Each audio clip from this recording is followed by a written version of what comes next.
मित्रांनो, तुमचं पुन्हा एकदा GB स्टोरी टेलर या यूट्यूब चॅनलवर स्वागत आहे.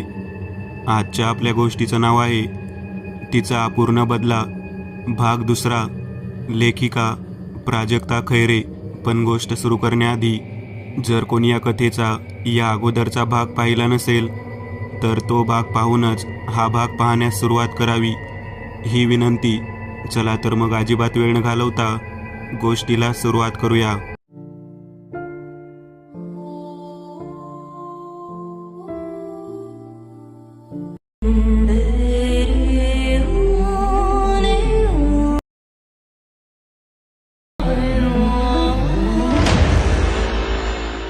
जेवण झाल्यानंतर मुग्धा तिच्या खोली झोपायला गेली. अनुजा आणि नितीन देखील त्यांच्या खोली झोपायला गेले. नितीन खूपच दमला असल्याने लगेचच झोपून गेला. अनुजाला मात्र काही केल्या झोप लागत नव्हती. नितीनने अनुजाला समजावले होते, पण तरीही तिचे मन मानायलाच तयार नव्हते. तिला अजूनही काहीतरी वाईट होणार आहे असेच वाटत होते. सकाळ झाली. नितीन ऑफिसला जाण्यासाठी निघाला. रामू काका किचनमध्ये काहीतरी काम करत होते.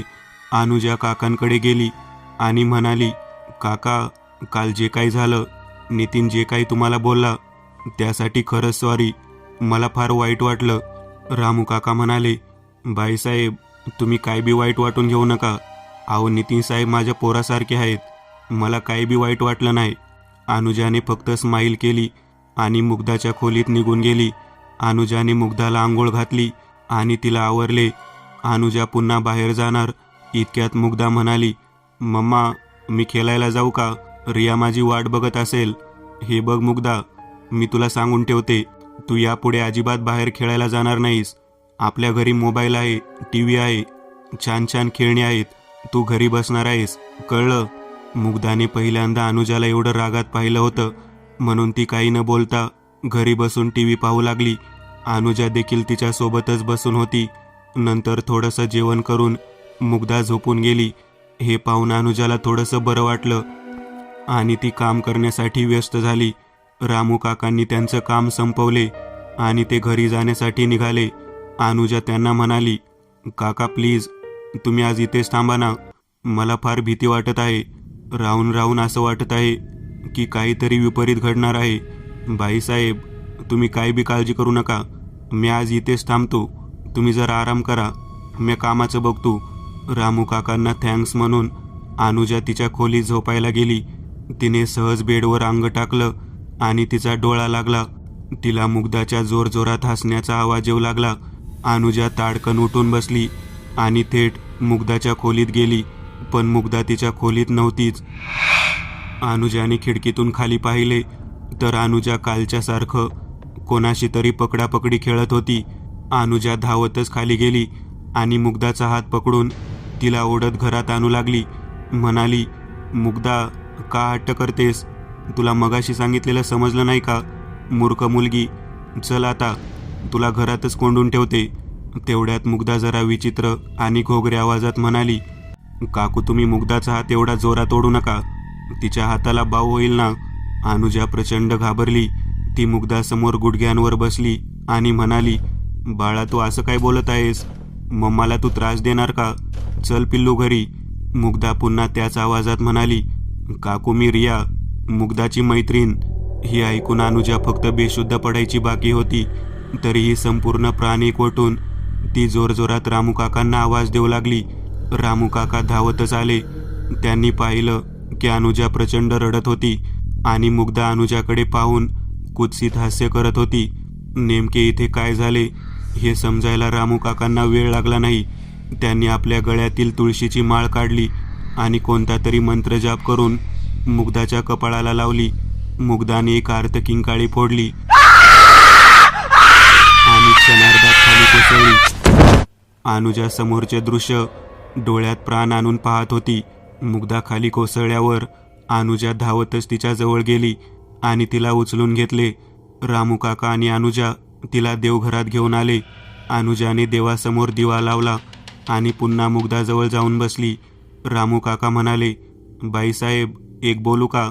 मला साहेबांचा राग माहीत आहे, पण आता जे झालं त्यावरनं मला वाटते की आपण मांत्रिक बोलावला पाहिजे. अनुजा म्हणाली, रामू काका, नितीनची काळजी करू नका. प्लीज तुम्ही मांत्रिकाला बोलावून आणा. मी माझ्या मुलीला अशा अवस्थेत नाही बघू शकत. प्लीज तुम्ही मांत्रिकाला बोलावून आणा. तुमचे फार उपकार होतील. आओ बाईसाहेब, उपकाराची भाषा करू नका. म्या लगेच जातो. जवळजवळ 1-1.5 तास लागल मला यायला. असे म्हणून रामू काका लगेचच गेले. अनुजाची रडून खूप वाईट अवस्था झाली होती. नितीनला कॉल करावं वाटत होतं, पण तिची हिंमत होत नव्हती. नितीन काय म्हणतील आणि त्यांनी जर पुन्हा मांत्रिकाला बोलवण्यास नकार दिला तर, यासाठी तिने त्याला कॉल केला नाही.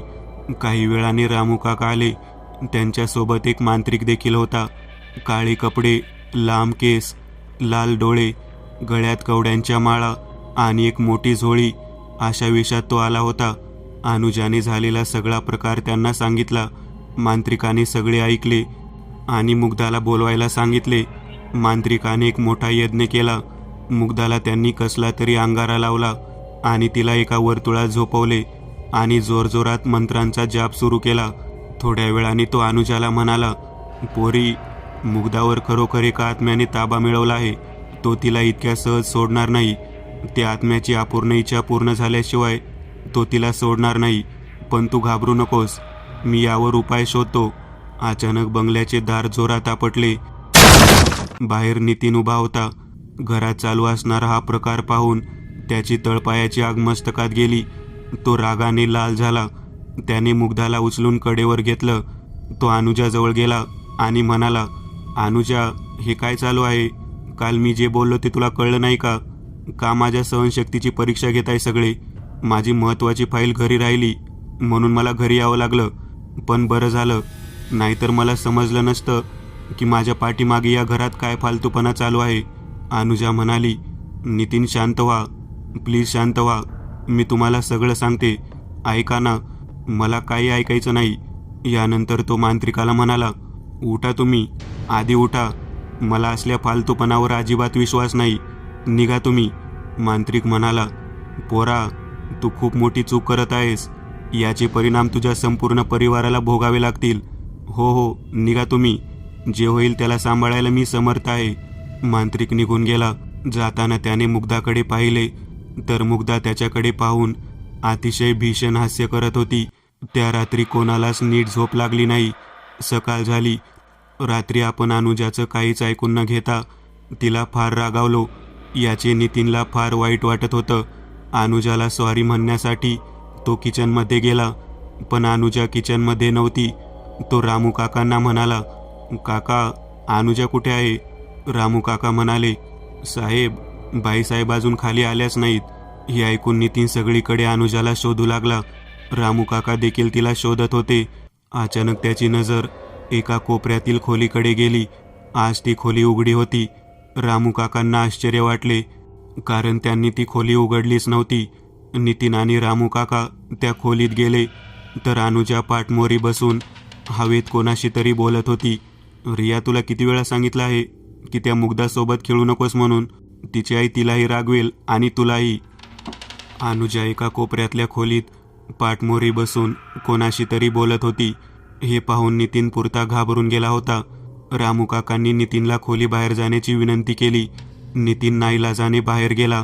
रामू काका हळूहळू अनुजाच्या दिशेने जात होता. त्याने हळूच आवाज दिला, बाईसाहेब. अनुजा गरकन मागे वळली.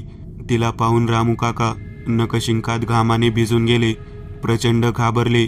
त्यांना या परिस्थितीत काय बोलावे आणि काय करावे काही सुचत नव्हते, कारण अनुजा पूर्ण पांढरी पडली होती. तिचा आवाज ओळखीचा वाटत होता. अनुजा पुढे म्हणाली, अरे रामू काका, कसे आहात? किती वर्षांनी भेटत आहात? अहो, मला ओळखता का नाही तुम्ही? मी रुपाली. रुपाली नाव ऐकताच रामू काकांच्या नसानसांमधून भीतीची लहर सर्वांगात सळसळली. काळीज भेदरवणाऱ्या भीतीला रामू काका आज प्रत्यक्ष समोर पाहत होते. अनुजा पुढे म्हणाली, काका बघा ना, ही रिया किती त्रास देते मला. काका, यांचा फोन आला होता अमेरिकेवरून. किती दिवस झाले अमेरिकेवरून आम्हाला भेटायला आले नाहीत. तेव्हापासून रिया खूप एकटी पडली आहे. पण त्यांची तरी काय चूक म्हणा? त्यांना कुठे माहिती की आम्ही? जाऊ दे, नको तोच विषय. किती सुखी जीवन जगत होतो आम्ही, पण त्याच्यामुळे सगळेच बदलले. मी त्याला सोडणार नाही. मी माझा अपूर्ण बदला घेणारच. त्याला मारल्याशिवाय मला आणि माझ्या बाळाला मुक्ती मिळणार नाही. हे सांगत असताना अनुजा अतिशय भीषण आवाजात रडत होती. तो आवाज अतिशय कर्कश होता. अचानक अनुजा खाली कोसळली. रामू काका फार घाबरले होते. ते धावतच खाली आले. नितीन खालीच थांबला होता. नितीन म्हणाला, रामू काका, हे काय नाटक लावले आहे? आणि अनुजा काय बडबड करत होती? रामू काका जरा रागाने नितीनला म्हणाले, साहेब, आता तुम्ही खरं सांगा, गेल्या 5-6 वर्षापूर्वी तुम्ही काय असं केलं होतं का की ज्याच्यामुळे तुमचं आयुष्य बदलले? नितीन म्हणाला, काका तुम्ही काय बोलताय? मला काही समजत नाहीये. खरं सांगा साहेब, कारण तुमच्या एका खोट्याचे परिणाम सगळ्यांना भोगावे लागतील. नितीनला सगळं स्पष्ट आठवत होतं, पण त्याने ते लपवून ठेवले. त्याचं बोलणं चालूच होतं. तोच अनुजा गाणं गुणगुणत पायऱ्यांवरून खाली येत होती. तिने तिचे केस मोकळे सोडले होते. एक काठापदराची साडी घातली होती. नाकात नथ, वेगवेगळे आभूषणे घालून ती सगळ्या वाड्यात फिरत होती. रामू काका म्हणाले, हे दागिनं तर रुपालीबाई साहेबांचे होते. पुढे ते म्हणाले, नितीन साहेब, तुम्हाला जर तुमच्या बायको लेकराची काळजी असेल तर आत्ताच त्या मांत्रिकाला बोलावून आणा. नितीनला देखील हे पटले, कारण जे काही झाले होते ते फक्त नितीनलाच माहीत होते आणि त्या पापामधून फक्त मांत्रिकच वाचवू शकणार होता. नितीनने रामू काकांना मांत्रिकाचा पत्ता विचारला. रामू काका म्हणाले, साहेब, गावापासून अर्ध्या तासाच्या अंतरावर एक महादेवाचं मंदिर आहे. तिथंच तो मांत्रिक राहतो. नितीन मागचा पुढचा विचार न करता गाडी घेऊन निघाला. खरोखर एका मोठ्या महादेवाच्या मंदिरात तो मांत्रिक पूजा करत बसला होता. नितीन हात जोडून पुढे गेला आणि त्यांच्या पाठीमागे थांबला. तो काही बोलणार इतक्यात मांत्रिक म्हणाला, मला ठाव होतं तू परत येणार, कारण ती तुला मारल्याशिवाय तिच्या जगात परत जाणार नाही. ती तिचा बदला घेणारच. नितीन म्हणाला, बाबा मला माफ करा, मी खूप वाईट वागलो तुमच्याशी. हे बघ पोरा, तुझी लढाई एखाद्या साध्या आत्म्याशी नाही. तिचा आत्मा खूप ताकदवर आहे. कोणत्याही आत्म्यात एवढी ताकद नसते. असं काहीतरी झालंय ज्यामुळे तो आत्मा चवताळला आहे, आणि जोपर्यंत मला खरं कारण समजत नाही तोपर्यंत मी काहीच करू शकणार नाही. खरं सांग, तुझ्याकडनं कुठली चूक झाली होती का? तू जगाला फसवशील, पण स्वतःला कसं फसवणार? यावर नितीन खाली मान घालून शांत थांबला होता. तो म्हणाला, बाबा, खरंच माझ्याकडून खूप मोठी चूक झाली होती. साधारण 5-6 वर्षापूर्वीची गोष्ट आहे. मी आणि माझे अत्यंत जिवलग मित्र अजय आणि सुनील, आम्ही तिघेही 31st पार्टीसाठी गोव्याला आलो होतो. 31st नाईटमुळे कोणत्याही हॉटेलमध्ये आम्हाला राहायला रूम मिळाली नाही. त्यामुळे आम्ही काही दारूच्या बाटल्या, खाण्यासाठी काही साहित्य घेतलं. एका ठिकाणी आम्ही आमची कार पार्क केली आणि आमची पार्टी सुरू केली. अजय आणि सुनीलने खूपच दारू पिली होती. त्या मानाने मी जरा कमी प्यायलो होतो, म्हणूनच मी कार चालविण्याचा निर्णय घेतला. मी जोरात गाडी चालवत होतो. अजय आणि सुनील खूपच नशेत होते. मी गाडी चालवताना ते अधूनमधून मला डिवचायचे. माझ्या डोळ्यासमोर हात आणून माझी मस्करी करत होते. तरीही मी गाडी व्यवस्थित चालवण्याचा प्रयत्न करत होतो. माझी कार एका हायवेवर आली. मी गाडीचा स्पीड वाढवला. माझे मित्र पुन्हा मला त्रास देऊ लागले. मी तरीही शांत डोक्याने गाडी चालवत होतो. पण काही वेळाने अचानक एक पांढरी शुभ्र कार माझ्या कार समोर आली. गाडीवरील माझे नियंत्रण सुटले आणि माझी गाडी समोरच्या गाडीला धाडकन आपटली. माझी गाडी मागे असल्याने जास्त काही नुकसान झाले नव्हते, पण मला समोरच्या गाडीची अवस्था पाहवली नाही. मी माझ्या गाडीतून उतरून धावतच समोरच्या गाडीकडे गेलो. माझ्या मागे अजय आणि सुनील देखील आले. आम्ही गाडीचं दार उघडले. गाडीमध्ये एक बाई होती. तिला खूपच लागलं होतं. तिचं डोकं रक्तबंबाळ झालं होतं. आम्ही फार घाबरून गेलो.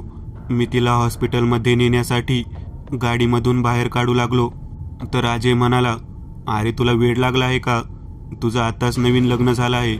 जर तू हिला हॉस्पिटलमध्ये नेलं तर तुझ्यासोबत आम्हाला पण अटक होईल. मी त्यांना विचारले की आता काय करायचं. तेवढ्यात सुनील म्हणाला, आपण हिला या कारसोबत दरीत ढकलून देऊया. कधीच ही केस उघडकीला येणार नाही. अजयला देखील ही कल्पना आवडली, पण मी पूर्णतः यांच्या विरोधात होतो. आपल्या स्वार्थासाठी दुसऱ्याचा जीव घेणे मला पटत नव्हते. म्हणून मी तिला बाहेर काढू लागलो, तर त्या दोघांनी मला लांब ढकलले आणि मी एका दगडावर आपटलो. जेव्हा मला शुद्ध आली तेव्हा ते दोघे घाबरून घामाघूम झाले होते. ती पांढरी कार कुठेही दिसत नव्हती. मला समजले की त्यांनी कार दरीत ढकलून दिली. मी माझी कार सरळ घरी आणली. त्या दिवसापासून आजपर्यंत आपण त्या बाईला वाचवू शकलो नाही याचं वाईट वाटतं. ज्यावेळी आजी आणि सुनीलचा याच हायवेवर अपघातात मृत्यू झाला त्याचवेळी मला समजलं की ती परत आली आहे आणि तिने तिचे बळी मिळवले आहेत. पण ती माझ्या का मागे लागली हेच कळत नाही. बाबा प्लीज मला वाचवा. माझ्या लहान मुलीला आणि माझ्या बायकोला वाचवा. हे सांगताना नितीन खूपच रडत होता. मांत्रिक त्याला शांत करत म्हणाला, हे बघ पोरा, तू घाबरू नको. ती तुला विनाकारण त्रास देत आहे. मी तिला याची शिक्षा देईन. चल माझ्यासोबत. तुझी पोरगी आणि बायको काळाच्या जवळ्यात आहेत. चल लवकर. नितीन आणि मांत्रिक त्या बंगल्यात येतात. रामू काका हॉलमध्ये हात जोडून देवाचं नाव घेत बसले होते. नितीन आल्याची त्यांना चाहूल लागल्याबरोबर ते उठून उभे राहिले. नितीन म्हणाला, रामू काका, अनु आणि मुग्धा कुठे आहेत? बाईसाहेब त्या कोपऱ्यातल्या खोलीत गेले आहेत आणि मुग्धा तिच्या खोलीत झोपली आहे. लय वंगाळ अवस्था झाली आहे त्यांची. पोरा, तू तुझ्या बायकोला घेऊन ये आणि ते आल्यानंतर रामू काका तुम्ही मुग्धाला घेऊन या. नितीन हळूहळू त्या कोपऱ्यातल्या खोलीकडे जाऊ लागला. त्याने दरवाजा उघडला. अनुजा बेडवर केस सोडून पाठमोरी बसली होती. नितीन आज जाणार इतक्यात अनुजा त्याच घोगऱ्या आणि कर्कश आवाजात म्हणाली, ये. मला माहीत होतं तू नक्की येणार. कसं वाटतंय स्वतःच्या बायकोला लांब गेलेलं पाहून? अरे विसरलेच, तुला तर अजून अनुभव नाही ना. थांब दाखवते. असं म्हणून अनुजाने स्वतःची मान पूर्ण गोल फिरवली आणि जोरजोरात हसू लागली. तिच्या चेहऱ्यात बदल होऊ लागला. करपट सडलेल्या वासाने संपूर्ण खोली हादरून गेली. तिच्या चेहऱ्यावर ठिकठिकाणी जखमा दिसू लागल्या. डोळ्यामधून रक्त येऊ लागले. संपूर्ण चेहरा विद्रूप झाला आणि ती पुन्हा जोरजोरात हसू लागली. नितीन डोळे विस्फारून हे पाहत होता. त्याला ओरडायचे होते पण आवाज बाहेर येईना. सर्वांगातून त्राण निघून गेले होते. आपण काही क्षणातच खाली बेशुद्ध होऊन पडणार याची जाणीव त्याला होत होती. पण अनुजाच्या आणि मुग्धाच्या प्रेमासाठी त्याने स्वतःला सावरले. अनुजा म्हणजेच रुपाली म्हणाली, अरे अरे एवढ्या लवकर घाबरून जाऊ नको. तुला अजून खूप काही बघायचे आहे. अनुजाने स्वतःला हवेत उचलले आणि जोरात भिंतीवर आपटले. काही क्षणासाठी अनुजा तिच्या मूळ रूपात आली आणि जोरजोरात रडू लागली. नितीन वाचवा मला, वाचवा प्लीज. ती मला मारून टाकेल. प्लीज मला वाचवा. पुन्हा रुपाली तिच्यामध्ये आली. आता सांग की कसं वाटतंय? आणि रुपालीने अनुजाचं शरीर भिंतीला चिकटवले. ती हळूहळू छताच्या दिशेने जाऊ लागली आणि क्षणार्धात ती छताला उलटी चिटकून हसू लागली. तिचे लांब सडक केस खाली लोंबकाळत होते. तिचं ते बिभत्स्य रूप पाहून नितीन खूपच घाबरला. तो जोरात ओरडला, सोड तिला. का त्रास देत आहेस? तिने काय बिघडवलं आहे तुझं? अनुजा म्हणाली, तिने नाही बिघडवलं, पण तू जे केलंस त्याची शिक्षा ती भोगत आहे. बिचारा, फार वाईट वाटलं ना. असंच वाईट वाटलं होतं मला जेव्हा तू. अचानक मांत्रिक तिथे आला. त्याने एक राख अनुजाच्या अंगावर उधळली. त्याबरोबर अनुजा छतावरून थेट बेडवर आपटली. मांत्रिक म्हणाला, पोरा तू काळजी करू नका. म्या या दुष्ट आत्म्यावर तोडगा शोधला आहे. तू आणि रामू काका मिळून त्या रुपालीच्या आणि तिच्या पोरीच्या सगळ्या वस्तू मला आणून द्या. लक्षात ठेवा, एकही वस्तू राहता कामा नये. त्याची सगळी कपडे, दागिने, इतर आवडीच्या वस्तू सगळ्या आणून द्या. दोघींपैकी एकीची जरी वस्तू राहिली तर दोघींना परत यायला वेळ लागणार नाही. नितीन आणि रामू काका जायला निघाले. तेवढ्यात मांत्रिक म्हणाला, नितीन थांब. तू जे सांगितलं ते नक्की खरं आहे ना? कारण कोणताही आत्मा विनाकारण त्रास देत नाही आणि मला पण कोणावर अन्याय करून माझ्या विद्येचा अपमान करायचा नाही. नाही नाही बाबा, मी एकदम खरं बोलत आहे. प्लीज तुम्ही माझ्या बायको आणि मुलीला वाचवा. ठीक आहे, जा तुम्ही. थोड्या वेळाने रामू काका आणि नितीन रिया आणि रुपालीच्या सगळ्या वस्तू घेऊन आले. अनुजाने परिधान केलेले रुपालीचे दागिने देखील तो घेऊन आला होता. मांत्रिकाने हॉलमध्ये एक मोठा यज्ञ केला होता. त्यामध्ये खूप मोठी अग्नी पेटवली होती. त्या प्रचंड प्रमाणात आग ओकणाऱ्या ज्वाळा खूप संतापाने पेटून उठल्या होत्या. मांत्रिकाने काळभैरवाची एक मूर्ती ठेवली होती. समोरच 2 वर्तुळ आखले होते. मांत्रिकाने अनुजा आणि मुग्धाला आणायला सांगितले. नितीनने अनुजाला उचलून आणले. तोपर्यंत रामू काका देखील मुग्धाला घेऊन आले. मांत्रिकाने अनुजा आणि मुग्धाला त्या वर्तुळामध्ये झोपवण्यास सांगितले. त्याप्रमाणे त्या दोघींना झोपवण्यात आले. मांत्रिकाने आपली करंगळी कापून रक्त त्या अग्नीमध्ये समर्पित केले आणि मंत्रोच्चार सुरू केले. त्यांनी एक एक करून सगळ्या वस्तू अग्नीमध्ये टाकायला सुरुवात केली. त्याबरोबर अनुजाला जाग येऊ लागली. ती अतिशय भयंकर आवाजात ओरडत होती, "ए सोड मला, सोड, मी माझा बदला घेतल्याशिवाय कुठे जाणार नाही." मांत्रिकाने आपला जप आणि वस्तूंची आहुती चालूच ठेवली. आता फक्त 3 वस्तू राहिल्या होत्या. त्याबरोबर रुपाली खूप आक्रोश करू लागली. मांत्रिक तिला म्हणाला, "शांत हो, काय या निष्पाप लोकांचे प्राण घ्यायचे आहे तुला? मान्य आहे की नितीनच्या मित्रांनी तुझ्यासोबत जे केलं ते चुकीचं केलं, पण तू या नितीनच्या मागे का लागलीस? त्याला तर तुला वाचवण्याची इच्छा होती, पण त्याच्या मित्रांमुळे नाही शक्य झालं. यात नितीनची काय चूक?" यावर अनुजा रुपाली मांत्रिकाला म्हणाली, "तू याच्यामध्ये पडू नकोस. तुला काही माहिती नाही. ह्या नराधमाने तुला पूर्ण खोटं सांगितलं आहे."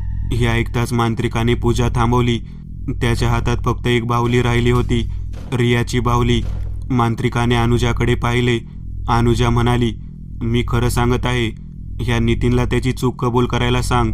मांत्रिकाने नितीनकडे पाहिले तर नितीन म्हणाला, "बाबा, ही तुम्हाला फसवत आहे. हिचं ऐकू नका." अचानक रामू काकांचा पाय अनुजाच्या वर्तुळाला लागला आणि तो वर्तुळ थोडा पुसला गेला. त्याबरोबर मांत्रिकाचा तिच्यावरील प्रभाव काही प्रमाणात कमी झाला. ती जोरात नितीनवर ओरडली, "अरे नराधम, आता तरी खरं बोल. स्वतःची चूक कबूल कर, नाहीतर तुझ्या मुलीला मी मारून टाकेन." असं म्हणून रुपालीने मुग्धाला हवेत उचलले आणि तिला गोल गोल फिरवू लागली. मुग्धा खूप रडत होती, "पप्पा, मला वाचवा. शोला मला. माझा हात खूप दुखतोय." नितीन रुपाली पुढे हात जोडून म्हणाला, "प्लीज, प्लीज माझ्या मुलीला काही करू नकोस. मी हात जोडतो. तिला सोड. मी सगळं खरं सांगतो." रुपालीने मुग्धाला सोडले. नितीन सांगू लागला, "त्या दिवशी मी पण खूप दारू पिली होती. माझे मित्र म्हणत होते की आजच्या दिवस इथेच गाडीत झोपू, पण मी ऐकले नाही आणि प्रचंड स्पीडमध्ये गाडी चालवू लागलो. हायवेवर खूप अंधार होता. मी तरीही माझी गाडी खूप जोरात चालवत होतो. अचानक माझ्या गाडीसमोर एक पांढरी कार आली. माझ्या गाडीवरील माझे नियंत्रण सुटले. माझी गाडी त्या समोरच्या कारला जोरात धडकली. ती समोरची कार पूर्ण उलटी झाली होती. मी, अजय आणि सुनील आम्ही खूपच घाबरलो. आम्ही तिघांनी मिळून ती गाडी सरळ केली आणि आत पाहू लागलो. अंधार खूप होता. काहीच दिसत नव्हते. फक्त कोणाच्या तरी कन्याचा आवाज येत होता. मी मोबाईलचा टॉर्च चालू केला. मी पाहिले की त्यामध्ये एक बाई आहे, जिला या ॲक्सिडेंटमुळे जबरदस्त लागले आहे. ती रक्तबंबाळ झाली आहे. ती जिवंत आहे का मेली हेही कळत नव्हते. मी खूपच घाबरलो. मला पोलिसांची भीती वाटू लागली. जर हिला वाचवलं तर माझ्यावर केस होईल याची मला भीती वाटत होती. मी स्वतःला वाचवण्यासाठी ती कार दरीत ढकलण्याचा निर्णय घेतला. मी, अजय आणि सुनील आम्ही मिळून जेव्हा गाडी ढकलत होतो तेव्हा मला दिसले की कारच्या मागच्या सीटवर एक लहान मुलगी आहे. तिला जास्त लागलं नव्हतं. तिच्याकडे पाहून हे स्पष्ट कळत होतं की ती फक्त बेशुद्ध झाली आहे. तिला दवाखान्यात नेलं तर ती वाचू शकते, पण मी घाबरलो होतो. मला काही करून पोलिसांच्या भानगडीत पडायचे नव्हते, म्हणून मी अजय आणि सुनीलला काहीच सांगितले नाही. आणि ती लहान मुलगी जिवंत आहे ही माहिती असूनही मी ती गाडी दरीत ढकलून दिली. अनुजा पुन्हा खूप भयानक आवाजात रडत होती. ती म्हणाली, "काय बिघडवलं होतं आम्ही तुझं? सांग ना. एक आनंदी जीवन जगत होतो आम्ही. त्या दिवशी माझ्या रियाला अचानक खूप ताप आला. तिची तब्येत खूप बिघडली म्हणून तिला दवाखान्यात घेऊन जात होते. पण तू, अरे दुष्ट माणसा, एका कवळ्या जीवाची देखील तुला दया आली नाही का रे? नाही, मी तुला सोडणार नाही. तुला मारल्याशिवाय मला आणि माझ्या बाळाला मुक्ती मिळणार नाही." हे सर्व ऐकून मांत्रिक खूप संतापला. म्हणाला, "नितीन, तुझ्याकडून ही अपेक्षा नव्हती. का खोटं बोललास? मांत्रिकाचे बोलणे पूर्ण होईपर्यंत नितीनने मांत्रिकाच्या हातातून रियाची बाहुली घेतली आणि त्या अग्नीमध्ये फेकली. अनुजाने खूप कर्कश आवाजात किंकाळी फोडली आणि खाली कोसळली. मांत्रिक जोरात ओरडला, तू माझ्या शक्तीचा चुकीचा वापर केलास. खूप मोठी चूक केली तू. आज 2 निष्पाप जीवांवर माझ्यामुळे अन्याय झाला. माझा काळ भैरव तुला कधीच माफ करणार नाही, कधीच माफ करणार नाही, असे म्हणत मांत्रिक रागारागाने निघून गेला. रामू काका आणि नितीन दोघांनी अनुजाला एका हॉस्पिटलमध्ये आणले. मुग्धा देखील त्यांच्या सोबत होती. अनुजाला खूप जखमा झाल्या होत्या. डॉक्टरांनी ताबडतोब तिच्यावर उपचार सुरू केले. रामू काका आणि नितीन ICUच्या बाहेर थांबले होते. रामू काका नितीनकडे खूप रागाने पाहत होते. ते म्हणाले, साहेब, लई वाईट वागला तुम्ही. कोणी माणूस स्वतःच्या स्वार्थासाठी एवढं खालच्या पातळीवर जाऊ शकतं, पण तुम्हाला तुमची शिक्षा मिळणार. मी पोलिसांनी सगळं सांगितलं आहे. ते कवा बी इथं येत्याल. रामू काका, मला माफ करा. मी खरंच खूप वाईट वागलो आणि तुम्ही बरोबर केलात. माझी जागा तुरुंगात आहे. तेवढ्यात डॉक्टर ICUमधून बाहेर आले आणि म्हणाले, काळजीचं काही कारण नाही. मॅडम आता एकदम व्यवस्थित आहेत. त्यांना फक्त काही ठिकाणी मुक्का मार लागला आहे. त्या 3 आठवड्यात एकदम व्यवस्थित होतील. नितीनने डॉक्टरांचे आभार मानले. अनुजाला आता जनरल वॉर्डमध्ये आणण्यात आले. नितीन तिला भेटायला जाणार. इतक्यात पोलीस आले. मिस्टर नितीन. नितीन पुढे आला आणि म्हणाला, नमस्कार साहेब, मिस नितीन. चला, तुमच्यावर खून करण्याचा आरोप आहे. नितीन म्हणाला, ठीक आहे साहेब, फक्त एक रिक्वेस्ट आहे. मला माझ्या बायकोला भेटायचे आहे. पोलिसांनी त्याला परवानगी दिली. नितीन अनुजाजवळ आला. अनुजा म्हणाली, कशाला आला तिथे? आपला काहीही संबंध नाही. अनु, असं काय बोलते? का तुम्हाला नाही माहिती तुम्ही काय केलंय ते? मला तुमचं तोंड देखील बघायची इच्छा नाही. तुम्ही एवढं नीच वागाल मला कधी स्वप्नातही वाटले नव्हते.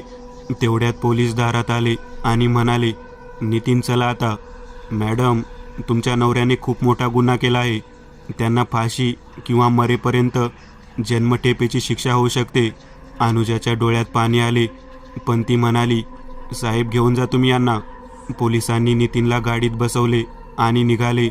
अचानक अनुजाचे लक्ष तिच्या हाताकडे गेले. तिच्या बोटात एक सोन्याची अंगठी होती. ती म्हणाली, अरे ही अंगठी तर माझी नाही. म्हणजे? तेवढ्यात तिला मुग्धाचा आवाज आला. मुग्धा म्हणत होती, अरे काकू, तुम्ही परत आलात. आणि रिया कुठे आहे? अनुजा पूर्ण सुन्न झाली. ती काही मिनिटे अशी स्तब्ध झाली. भानावर येऊन तिने मुग्धाला आवाज दिला. मुग्धा धावतच तिच्याकडे आली. अनुजा म्हणाली, पिल्लू, कुणाशी बोलत आहेस? मम्मा, मी रियासोबत बोलत होते. तिची मम्मा पण आली होती. कुठे आहे तिची मम्मा? अगं त्या काकू आताच त्या पोलीस काकांच्या गाडी मागे गेल्या. आणि मम्मा तुला माहिती, ही रिया म्हणते की ती आता 10 मिनिटांनी मला कायमचे शोलून जाणार. तिला सांग ना नको जाऊ म्हणून. अनुजाच्या डोळ्यातून नकळत पाणी येऊ लागले, कारण पुढे काय होणार ते तिला कळून चुकले होते. इकडे पोलिसांची गाडी त्याच हायवेवर आली. नितीनला त्याची चूक आठवू लागली, पण आता पश्चाताप करून काहीच उपयोग नव्हता. तेवढ्यात नितीनला एक स्त्री हायवेच्या मधोमध थांबलेली दिसली. पांढरे कपडे, लांबलचक मोकळे केस, डोळ्यांत सुडांची पेटलेली भावना. तिच्या डोळ्यातून जणू अंगार निघत होते. त्याच धगधगत्या नजरेने ती नितीनला बघत होती. नितीनला त्याचा काळ अतिशय विकराळ आणि भयावह रूपात दिसत होता. अचानक ड्रायव्हरचे गाडीवरील नियंत्रण सुटले. गाडी पूर्ण कोलमडली. सगळे पोलीस आणि ड्रायव्हर गाडीच्या बाहेर उडून पडले आणि गाडी क्षणार्धात नितीनसोबत दरीत कोसळली. आणि त्याबरोबर नितीनची एक आर्त किंकाळी सर्वांना ऐकू आली.